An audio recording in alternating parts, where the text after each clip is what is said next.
Hello. ഈ വഖഫ് ഭേദഗതി നിയമത്തിനെതിരെ നടക്കുന്ന പരിപാടികൾ കോഴിക്കോട് മുസ്ലിം ലീഗ് നടത്തി, കാസർഗോഡ് മംഗലാപുരത്ത് നടത്തി, പല പ്രദേശങ്ങളിലും പല തരത്തിൽ നടത്തി. ഇന്നത്തെ ഈ പരിപാടി വിവാദമാക്കിയത് ആരാണ് എന്നതാണ് ഇവിടുത്തെ ചോദ്യം.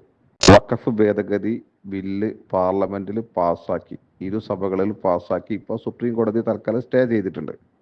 ഈ വിഷയത്തിൽ നടക്കുന്ന പരിപാടി നടക്കരുത് എന്നും അതിൽ വിഭാഗീയത ഉണ്ടെന്നും അതിൽ നിന്ന് സംഘടനകൾ പിന്മാറിയെന്നും അതിൽ CPM അനുകൂല സംഘടനകൾ AP വിഭാഗമാണെന്നൊക്കെ പറഞ്ഞ് പ്രചരിപ്പിച്ച് മാധ്യമങ്ങളുടെ വാർത്ത കൊടുത്ത് എന്താണ് ഇപ്പൊ ഇതിന്റെ ഉദ്ദേശം? BJPയെ സഹായിക്കല്ലേ പരോക്ഷമായിട്ട്?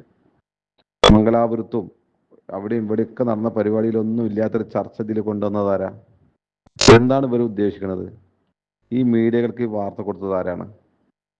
ഇതിലെവിടെ CPM, ലീഗ്, കോൺഗ്രസ് അങ്ങനെ ഒരു പാർട്ടിയുടെ പേര് ഇവിടെ പറയുന്നില്ലല്ലോ. ഈ വഖഫ് ഭേദഗതി നിയമത്തിനെതിരെ 4 സുന്നി സംഘടനകൾ ഒത്തൊരുമിച്ച് കൊണ്ട് ഈ വിഷയം കമ്മ്യൂണിറ്റിയുടെ, നമ്മളുടെ പഴയ കാലത്ത് വഖഫ് ചെയ്ത ഭൂമികളൊക്കെ നഷ്ടപ്പെടുന്ന സാഹചര്യം ഉണ്ടാവും. അതുകൊണ്ട് വലിയ ഒരു ആശങ്ക ഗവൺമെന്റിനെ അറിയിക്കുക, അതോടൊപ്പം തന്നെ ഒത്തൊരുമിച്ച് നിന്ന് ഈ വിഷയത്തിന് വേണ്ടിയിട്ട് പോരാടുക എന്നുള്ള ഉദ്ദേശമാണ് ഇതിലുള്ളത്.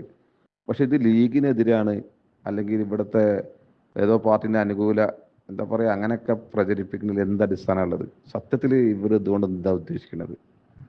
ഈ ഐക്യപ്പെടരുതെന്നാണോ, അല്ല മുസ്ലിം കമ്മ്യൂണിറ്റിക്ക് വേണ്ടി ശബ്ദിക്കരുതെന്നാണോ BJP ആഗ്രഹിക്കുന്നതല്ലേ ഒരു പരിധി വരെ ഇവരും ആഗ്രഹിക്കുന്നത്? ഈ മീഡിയകൾക്ക് ഈ വാർത്തകൾ കൊടുത്തതാരാ? ഇത് CPM അനുകൂല വിഭാഗമാണ്, മറ്റതാണ്. 4 സുന്നി സംഘടന ഇന്നലെ വൈകുന്നേരത്ത് പ്രഖ്യാപിച്ചല്ലോ, ദിവസങ്ങൾക്ക് മുമ്പ് പ്രഖ്യാപിച്ചതല്ലേ.